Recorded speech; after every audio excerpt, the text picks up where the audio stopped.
doctors. He'll practice full today. As far as other injuries and practice updates, we'll put out the injury report later today. And also wanted to give a big shout out and a welcome to Paul Taboni and the Nationals, and definitely pulling for those guys, I believe, as he's got started today. So glad to open up to you guys and get rolling. What have you seen with Jaden over the last week or so, really, as he's dealt with this? Just a steadfast approach to it, Nikki, first off, to put the work in to say, okay, I got to do all the things to do to get better. And then once you kind of get over the top of that, then the throw in the movements to go. So that's what we saw in terms of the work to get better. And as far as the other guys, Terry, especially Noah, John Bates, where are they? Yeah, all are trending up, and that's what I was referring to. I'll give you some updates on those tonight, but we're making good progress with those guys.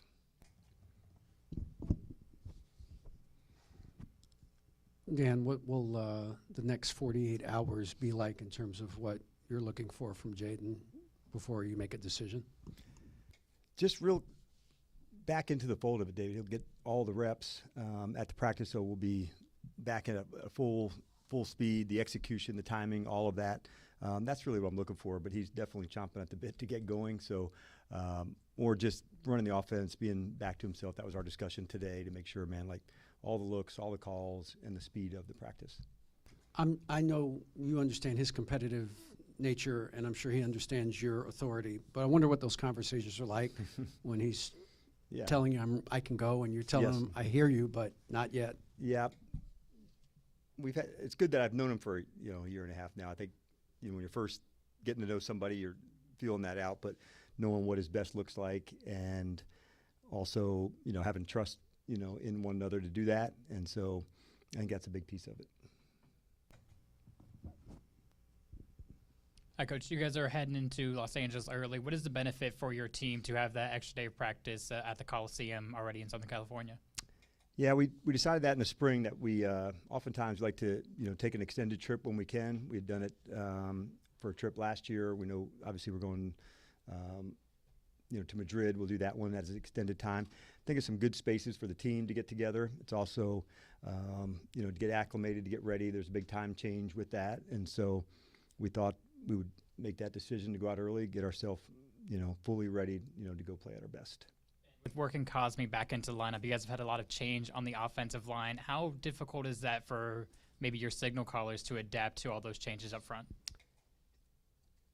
Yeah, it is part of it, and it's not what you want. Like you'd love for all the guys to play in their spots, but that's just not how it is. I think when we look around the NFL right now, there's a lot of moving parts, on all the teams, ours included, and Sam getting back into it is a step in that direction. But he also has to get back into rhythm and, the combinations and all the communication. So we're just pumped that he's put this kind of work in to allow him to, be ready to get back with the group this quickly. Over here. Got it. Last year, you guys were 7th, I believe, in the league in time of possession. That's not the case this year so far. With the return of presumably number 5, is that really what you want out of your squad, is to be able to keep that opposing defense off the field and do what you guys can do offensively? Yeah, we like that, and we feel like offensively we're definitely making strides on our run game, on our run actions, the play actions that go with that. A good piece of that is also third down. That's one of the areas we really need to dig into, because now your drives are continuing. So those are a big piece of that. So, it's part of the formula for sure, Chick. Still feel like it's early days as we're going, and we've got plenty of work, that we need to put in, but that is certainly the goal for us, yes. With going out to LA early, does that change the timeline for you in terms of evaluating these injured guys who you don't know if they're going to go? No, because we'll go through practice, as we get into tomorrow. But no, it doesn't change that time frame on that. And then I wanted to ask you about Robbie Chosen and kind of more broadly that outside receiver spot. Yep. What do you envision for him? And then also, what's your level of comfort with guys like Luke and Jalen and even Debo playing in those outside receiver spots? Yeah. The silver lining, that's maybe not the right word. Maybe we can think of another name for an added benefit, was with Noah and Terry missing some significant time early. I think it ramped up Jalen's space where he was able to even play outside some in the preseason. We did that with Debo, and Luke had already done some of that. So where at once we weren't as interchangeable, and now that we are, I think that's a good step, forward. Robbie's, some of the guys had experience with him, coaching with him before. Cliff has, Wes has, so we had some background with him. Came in, had an excellent workout, and so one of the things I appreciate from Adam, just always digging and competing to see, is there a spot to go? And sometimes it works out great. Other times we just keep competing and digging. But we're pumped. Robbie's here, and he's working hard already to learn it and grow. And there is some familiarity for him too.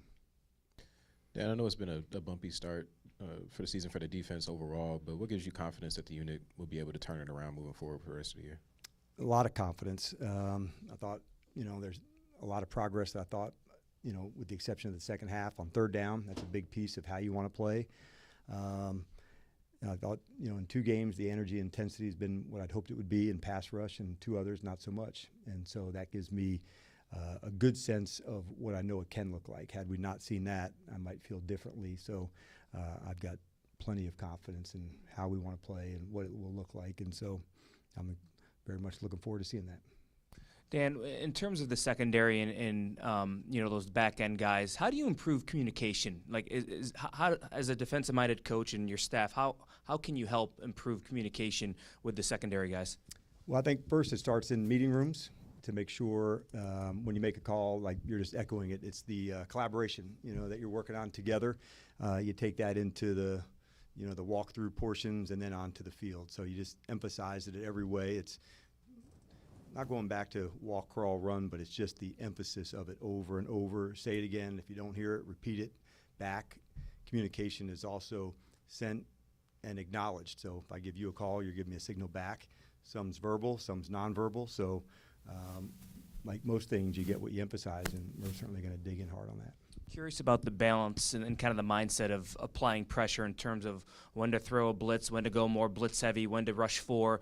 Take me through that balance of like over the course of a game or even a game plan. Like, how does that plan kind of get constructed? Well, some of it's based on the opponent, some on your matchups and where you want to go. If you can rush with 4 and affect the QB, obviously that gives you some advantages in some ways because you have another defender, that you can use into coverage. Road, home, are they going with 6-man or 7-man to protect, or 6, or 5? So all of that factors in. You want to have some balance, like most things, like an offense that has either all run or all pass. You want the balance to work on both. And I think the same thing on a good defense, that you want to have the ability to show a blitz, come out of it, show like you're in coverage, bring the blitz, and be able to get in and out of checks. So those are all things that make up a good defense, and you need a balance of both. Coach, it's a long season, but still one in which you're attempting to go 1-0 each and every week. As a leader of men in that locker room, how do you balance between having the emphasis on this week as well as the patience on the long run? Yeah, it's a great topic. One for all teams that you're going. You're starting to get your identity set. You really want to dig in on what that looks like. At the top, for us, our central theme of the program is competition, and that's not just against the opponent. That's with ourselves. See how good we can get together as a team. I loved in the game against the Raiders the complementary football. This a return to a score to working together. So the competitive nature of us doing it together, I think that allows you to not look too far down the road, see how good you can get. You work your skills, and we just try not to look down the road. It's about improvement and getting better, and when you can stay in that pocket, you don't have to look too far down the line. There's plenty to work on, right in front of you for the matchup, for the game, and so that's how we choose to dig in. Dan, looking at Frankie Louisville, first couple weeks seemed to have more pass rushes than the last couple weeks. I don't know. I don't know if that's true. Okay, Yeah. just looking at the numbers, maybe. Okay. But I'm curious, like, has there been not a de-emphasis, but maybe more emphasis on him dropping into coverage, or would you like to see him rush a little bit more? Yeah, I think it all depends on how to go to win. Like, obviously, I want him going forward as often as we can, but sometimes the game dictates that too. When he's rushing, when he's blitzing, how we're using him into those spaces. So, yeah, we always want to put him in positions to make plays. So, wherever that looks like, that's where we're at. But I don't think of him any more or less. I thought, honestly, last week he played really good and solid and square in the run game, but maybe there might not have been as many pass opportunities for him in that space. With Marshawn, do you feel teams are going after him? And I guess that would be part one. And then two, how do you feel he has been performing? Yeah, so part one, when you play middle field coverage, like both corners, get targeted to where you go. Sometimes it's their matchup, sometimes it's ours. I don't feel that's been the case. And then the second part, can you repeat? Yeah, so I'd say when you play corner and you play offensive tackle, like there's a lot of plays that go good, that go unnoticed, and there's one that goes up top, and it's like there's one or there's a sack, and like that's part of, living life, outside. And what I do know about him, like this is one competitive guy, and like he's always down for the challenge and for the fight, and so I'm looking forward to working with him again this week, and as we get rocking again. Hey, Coach. So you've mentioned, September football. So now it's October. So what does October football, been the message around what you want to see this month? Yeah, I think the execution, honestly, Candy, that's the big thing. I want to make sure the energy home road in terms of, how we want to play. And somebody had brought up starting fast to me. Starting fast doesn't mean a touchdown on the first drive or a 3 and out. It's a speed and intensity and urgency to go. So I don't want to confuse what that would look like. But I do want to see the execution really, start to dig in. We've had 4 games together. Roles have now begun to emerge. And so, it's a good month to go really dig in to go get better. And now that some of those roles have emerged, that's a big deal for it. Some guys have had to step in, and I've liked what I've seen in some of those instances, Candy, to see guys step up when the injuries take place, knowing that that's a part of it, and the opportunity came early for some of the players, and so it's nice to see them deliver and show and express themselves. Hey, man, I can help, I can do these things, and so I think that's been a big piece of it. Hey, Coach. Sticking with the injury situation, it's been challenging in this early part of the year.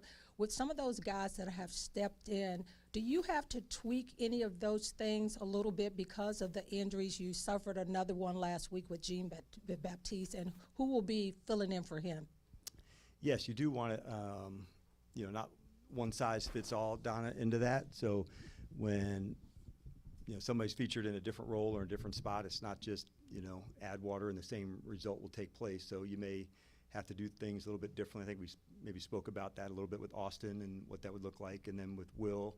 So with Javonte, in his case, we signed Preston a few weeks back, and so as he's progressing, those would be some snaps that would go his way. Dan, when you have a guy like Jaden Daniels coming off an injury, obviously he wants to play out of the pocket. Obviously you want to use as many of his abilities as you can. Is there a way to balance that with protecting him and keeping him healthy, or is that something you can't be concerned about? Yeah, I think you can. Not necessarily the calling of the game, but maybe I had said it a few weeks ago, the only thing worse than missing games is, not taking the lessons from there. And as a scramble goes, when do I get down? When do I get out of bounds? And so, Jaden's still growing too. We feel like he's been playing for a while, and so as he's into his second year, there's still things that he's growing on too, and that's kind of the fun and exciting part. That he hasn't anywhere near the top of what he's going to be, and so that lights me up. But those are some things. Where do you grow? When do you take your shot? When do you not? And so those are the lessons you want somebody to learn at quarterback or at any spot, and I certainly fully expect him to do that. That's the type of competitor he is. All right, thanks, everybody.